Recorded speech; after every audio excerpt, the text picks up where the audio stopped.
questions I wanted to ask you guys before we started, which will make this presentation a little bit more relevant. I wanted to do a market survey on how many people would pay 1 year's salary to go up into space, to say the station.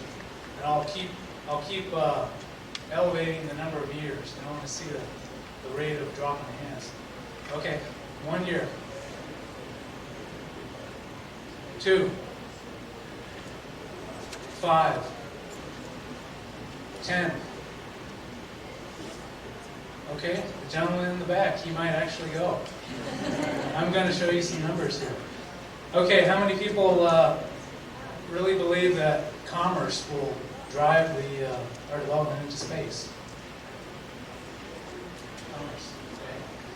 Well, I'm going to show you an engineering model that couples with a cost model to show you that you can figure out how much it might really cost. Now, how many people actually trust the NASA Mars Design Reference Mission, the cost of that? Oh, one guy. Okay. Oh, all right. Well, I'll show you some interesting figures on that. And anybody have a feel for the mass per person needed for going to the moon, vice Mars? I'll give you the number. I'll compare the Mars Design Reference Mission. Okay. What about the comparing the cost of launch versus space hardware? How many people think launch outweighs space hardware? Okay. How many people think it's the other way around? Okay, it's about 50-50. I'll give you the answer right now. For space hardware, essentially it's the most by far. It's roughly 90-95%. Launch is pretty minimal.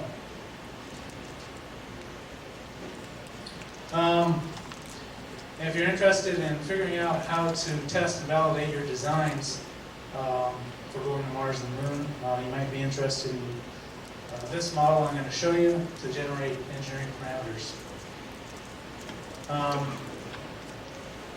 Okay, and finally, how many people can operate a calculator? Show-offs. If you can do that, you can do this model. It can be useful. Okay. Next slide. I presented this before.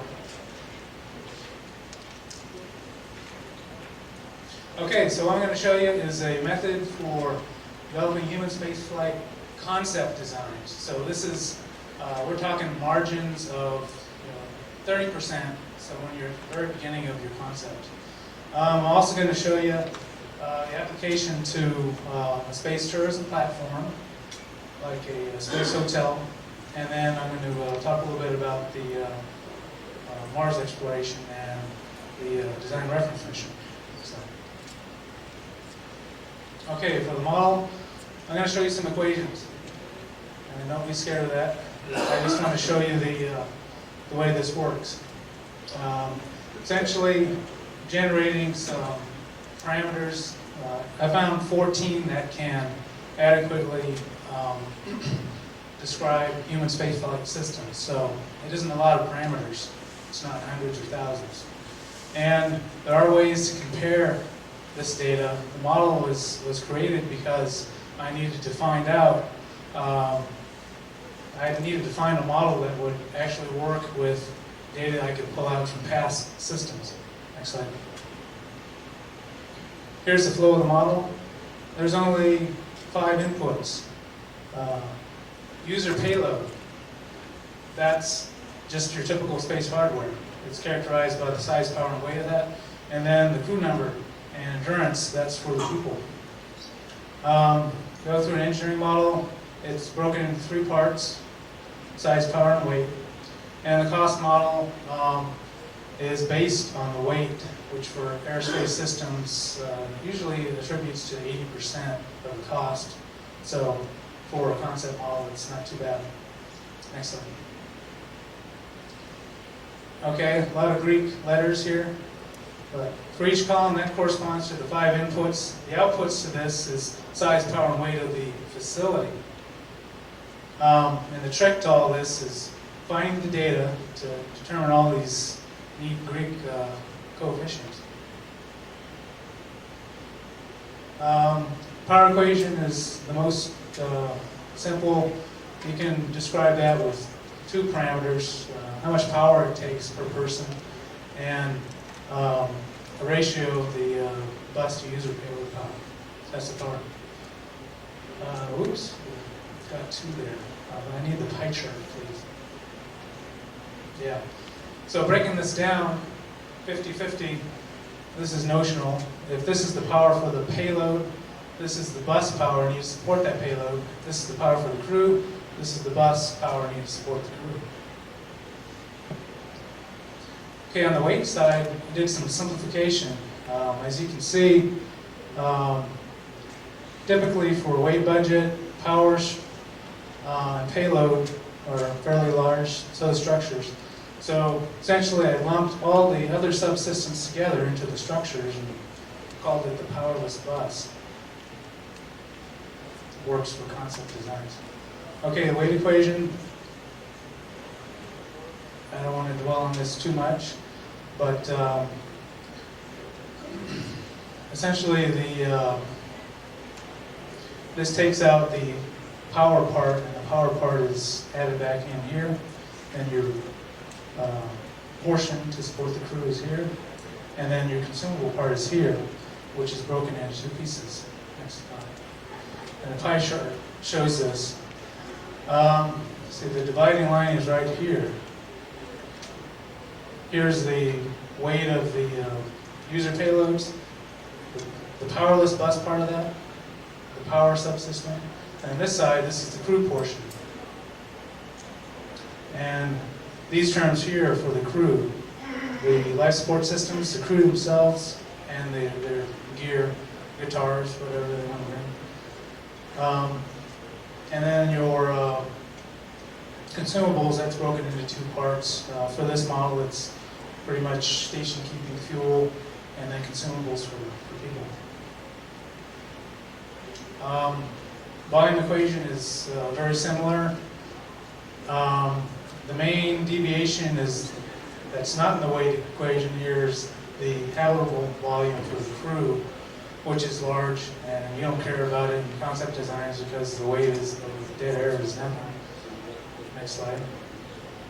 So pretty much the same layout, but you have to account for a lot more volume for habitability.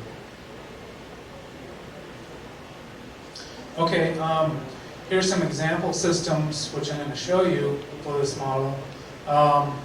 You may think that this is parametric based, but this is just to show you a typical range. If you want to think outside of the box about new technologies, this model can be used. Next slide. So the trick here, this is just an example.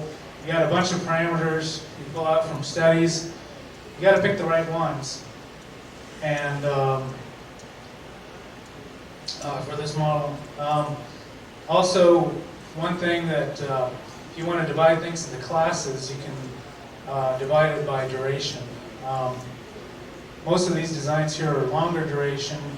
These are I would call medium. And you even have the shorter ones like Apollo, Gemini, Mercury. Next slide.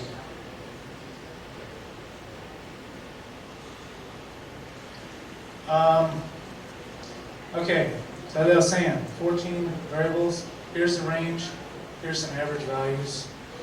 How many people were there yesterday for Zubrin's talk? Not today, but yesterday, when he talked about habitability. And he brought up the question, hey, how much habitable space do people really need as far as crew personal space? Well, one example I wanted to bring forward is on submarines. Essentially, the personal space is about the size of a coffin. That's about all you have, and you have a few lockers. So 99% of the boat is dedicated to everything else. That's just a plan. Next slide. Okay, the cost model. I really don't want to get into this in too much detail, but for the next slides I'm going to show you, I did have an initial, well, the way I structured it was you can actually look at revenues, which as opposed to government programs. Everything up to this line here, pretty much you would do for government programs. For the space hotel, here's pretty much the same slide, but if you look at the average of long duration platforms and just say create a design for a space hotel. So this is based on a lot of creativity, figuring out what these numbers are, what you want to do. Example here is a 50-person space hotel using this model. It doesn't have any supportable space hardware. On the lower axes is endurance or trip duration, which I've got 0 to 60 days. And the other axes are economic parameters. Remember I asked you earlier how much you pay to go up? Well, this is $1 million per person per day. That's your hotel rate. All these different colors here, this is the price for launch and return that you would pay. So this is starting at 2.5 million to 15 million. All right, this curve here is rate of return. Now right here is about 50%. So essentially, the longer people are up there, and the longer they keep paying, it makes more sense to do this economically. Number of years to return on your initial investment shows the same sort of trend here. And that's just the launch cost recovery and your space system hardware recovery. And then initial investment is, for this, is about 2.26 billion. Of the guests staying on board. Yeah. So this is how you design it. Okay. Here's another example. In this case, it's cost-driven. So if you've heard of design to cost, essentially start out with a cost cap, and then asked, okay, how many people and how much space hardware could be supported for such a station. So with that cost, you can backfit about how much the weight of the facility would be. And then, really, for that cost, you can figure out how many people could be supported. It's actually a trade between space hardware and number of people. These other parameters here are more related to space hardware. That's almost saying, it's just like hotel or rent. How much would you actually pay per kilogram per day to keep a certain deadweight payload up there? So that's another cost parameter. Okay, next I want to talk about the application to human Mars missions. This model I found can be applied to all of the above, and I wanted to show you some examples of that. Okay, the Mars Design Reference Mission. I pulled off some figures from the internet and got enough data to describe 6 of the parameters. And for the transit surface habitat, I was able to get the actual numbers for crew-specific power and some power ratios, crew-specific weight, power system-specific weight, and crew member consumption rate.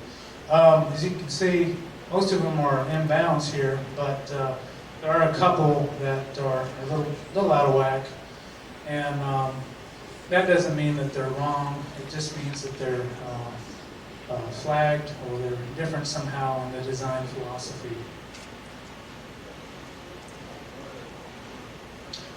As far as the surface habitat for the same mission, found the numbers for both the first crew and the second crew. What this should tell you is for the NASA Design Reference Mission, the power per person is quite a bit high because of the requirements that were placed on it. The other thing I want to point out is if you compare the first crew to the second crew has a much easier life. They're essentially getting more equipment as time goes on. And I also think the numbers are high because of just operational redundancy. How much, since you're so far away, how much you want to keep with the people to keep them safe. Could you put the last slide back, please? Yeah. Okay.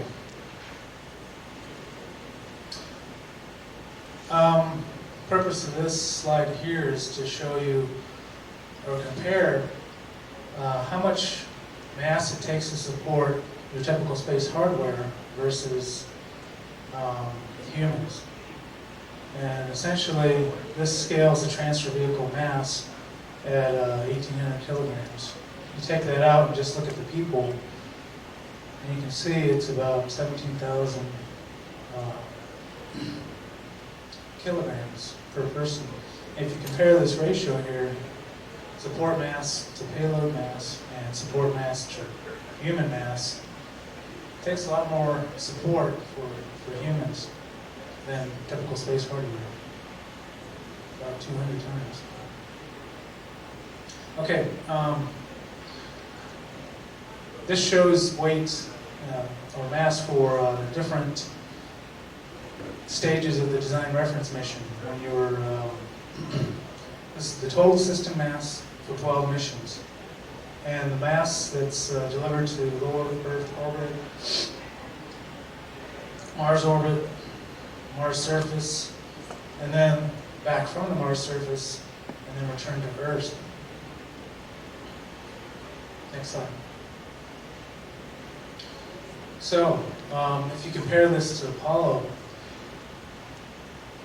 12 Apollo type missions, you can see Apollo is